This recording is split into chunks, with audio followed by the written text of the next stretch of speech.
புதிய தலைமுறை மற்றும் இந்துஸ்தான் கலை மற்றும் அறிவியல் கல்லூரி இணைந்து கோவையில் நடத்திய வீட்டுக்கொரு விஞ்ஞானி நிகழ்ச்சியில் திரளான மாணவர்கள் பங்கேற்றனர்.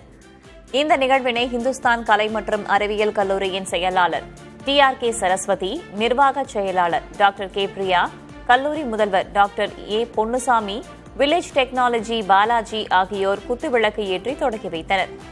ஜூனியர், சீனியர் என்று 2 பிரிவில் மொத்தம் 400க்கும் மேற்பட்ட படைப்புகளை பள்ளி மாணவர்கள் காட்சிப்படுத்தினர்.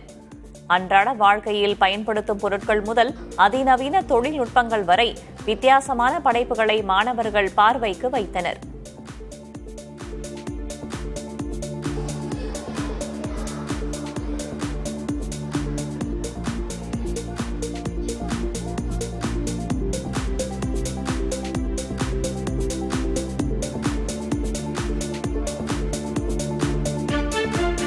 இப்பொழுது வந்திருக்க மாணவர்கள் 50க்கும் மேற்பட்ட பள்ளியிலிருந்து வந்திருக்காங்க.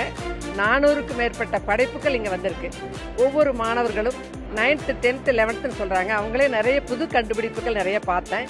அதில் இவருடைய படைப்புகள் மேலும் நல்ல நாட்டிற்கும் நல்ல வளர்ச்சிக்கும் உறுதுணையாக இருக்கும் என்று நான் நம்புகிறோம்.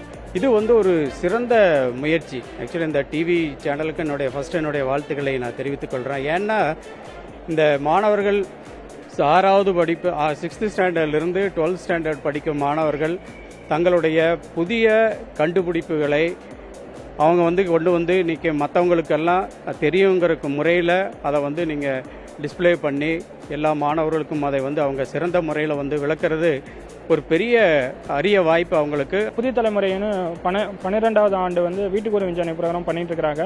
எஸ்பெஷலி இந்துஸ்தான் காலேஜ் கூட டைப் பண்ணி இந்த வருஷம் பண்ணிட்டு இருக்காங்க. உண்மையிலேயே ஸ்டூடெண்ட்ஸ் பார்த்தீங்கன்னா கிட்டத்தட்ட 450 ப்ராஜெக்ட்ஸ் மேலே டிஸ்பிளே பண்ணிட்டு இருக்காங்க. ஸோ அமேசிங்கான ப்ராஜெக்ட்ஸ்லாம் ஸ்டூடெண்ட்ஸ் பண்ணிட்டு இருக்கிறாங்க. ஸோ அவங்களுக்கு உண்மையிலேயே இது ஒரு நல்ல ஒரு பிளாட்ஃபார்ம்.